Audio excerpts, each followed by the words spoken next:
नमस्कार दोस्तों, मैं रजत सिंघल एक बार फिर आपका स्वागत करता हूं यूट्यूब चैनल पर। दोस्तों आज मैं बात करने वाला हूं इनकम टैक्स रिटर्न के बारे में। इनकम टैक्स रिटर्न की ड्यू डेट्स तो आपको पता ही है, उनको 30 नवंबर तक बढ़ा दिया गया है फॉर द असेसमेंट ईयर 2020-21।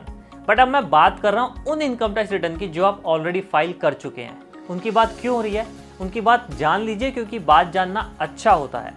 बात मैं इसलिए कर रहा हूँ क्योंकि इनकम टैक्स असेसमेंट ईयर 2015-16 से लेके असेसमेंट ईयर 2019-20 तक अगर आप फाइल कर चुके हैं और उसे किसी भी रीज़न से ई वेरीफाई करना भूल गए हैं तो आपकी रिटर्न को अमान्य कर दिया जाएगा, इनवैलिड कर दिया जाएगा। इसी के लिए गवर्नमेंट आपको लास्ट चांस दे रही है कि 30 सितंबर तक अपनी इनकम टैक्स रिटर्न को ई वेरीफाई कर दो, नहीं तो उनको इनवैलिड करार दे दिया जाएगा। और इनवैलिड का मतलब है कि उन असेसमेंट ईयर के लिए जिस रिटर्न को आपने ई वेरीफाई नहीं किया है उन रिटर्न्स को इनवैलिड कर दिया जाएगा और ये माना जाएगा कि आपने उस असेसमेंट ईयर के लिए रिटर्न्स को फाइल ही नहीं किया है। गवर्नमेंट का तो काम ही है ड्यू डेट्स को आगे बढ़ाना और आपको अपॉर्चुनिटी देना, क्योंकि हमारा काम है काम को भूल जाना।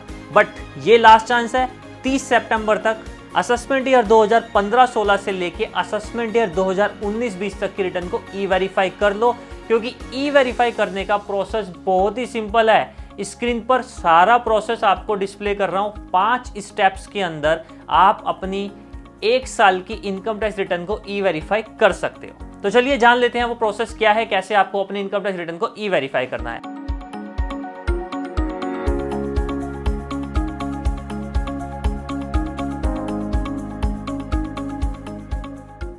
सबसे पहले आपको अपना पैन कार्ड और इनकम टैक्स पासवर्ड से इनकम टैक्स की वेबसाइट पर अपना पोर्टल लॉगिन करना है। पोर्टल लॉगिन करने के बाद आप यहां पर ये ऑप्शन देखेंगे ई वेरीफाई रिटर्न। इस ई वेरीफाई रिटर्न को क्लिक करना है और क्लिक करने के बाद में आपको तमाम रिटर्न दिख जाएंगी जो आपने अभी तक ई वेरीफाई नहीं की हैं। उसके बाद असेसमेंट ईयर के साइड में आपको एक बटन मिलेगा जिसको क्लिक करके आपको रिटर्न ई वेरीफाई कर सकते हैं। अब ई वेरीफाई करने के 2 ऑप्शन है। नंबर 1, या तो आप उसे आधार OTP के जरिए ई वेरीफाई कर दिए या फिर बैंक अकाउंट के जरिए, बैंक अकाउंट नंबर के जरिए इस रिटर्न को ई वेरीफाई कर लीजिए। तो सबसे पहले बात करते हैं, अगर आप OTP आधार नंबर के थ्रू जनरेट कर रहे हैं तो उसके लिए क्या क्या कंडीशंस है।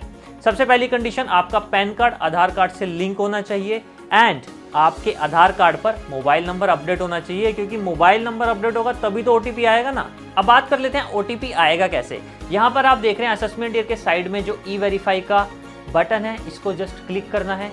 जो भी मोबाइल नंबर आपके आधार कार्ड से अटैच्ड है उस पर आपको एक SMS आएगा। SMS के अंदर आपका OTP होगा और उस OTP को आपको यहाँ पर एंटर करके सबमिट करना है। दैट्स इट, आपकी रिटर्न हो गई है ई वेरीफाई। कितना सिंपल था ना। चलिए बात कर लेते हैं दूसरे प्रोसेस की। इनकेस अगर आपका आधार कार्ड पैन कार्ड से लिंक नहीं है या फिर आपका आधार कार्ड पर मोबाइल नंबर अपडेट नहीं है और आप कोविड के चलते, कोरोना वायरस के चलते इसको अपडेट नहीं करा सकते हैं, तो सेकंड ऑप्शन है कि आप अपने बैंक अकाउंट नंबर के जरिए इस रिटर्न को ई वेरीफाई कर सकते हैं। इसके लिए भी प्रोसेस बहुत सिंपल है। आपको अपने इनकम टैक्स पोर्टल पर जाकर अपने बैंक अकाउंट को प्री वैलिडेट करना है। इसके बाद आपको ई वेरीफाई, ये जो बटन है यहाँ पे ई वेरीफाई को क्लिक करके आपको मोबाइल नंबर, जो रजिस्टर्ड मोबाइल नंबर है, उस पर एक EVC कोड जनरेट करना है। इस EVC कोड को जस्ट लाइक आधार OTP पोर्टल पर एंटर करके आपको सबमिट करना है और आपकी इनकम टैक्स रिटर्न ई वेरीफाई हो जाएगी। सिंपल था ना। तो जल्दी से इस प्रोसेस को कंप्लीट कर लीजिए and still if you have any doubt, any problem in E verifying your income tax return from the assessment year 2015-16 till 2019-20, then you can WhatsApp me on this number जो आपकी screen पर flash हो रहा है, या फिर आप मुझे कमेंट सेक्शन में भी जो भी प्रॉब्लम या जो भी आपको दिक्कत आ रही है उसको मेरे को कमेंट कर सकते हैं। आई होप अब आप अपनी रिटर्न ई वेरीफाई कर लेंगे और मिलते हैं नेक्स्ट वीडियो में। आपको बताऊंगा इनकम टैक्स से जुड़ी उन तमाम ITR फॉर्म्स के बारे में जिसके चलते आपको करंट असेसमेंट ईयर यानी कि असेसमेंट ईयर 2021 की इनकम टैक्स रिटर्न को फाइल करना है। तब तक के लिए नमस्कार।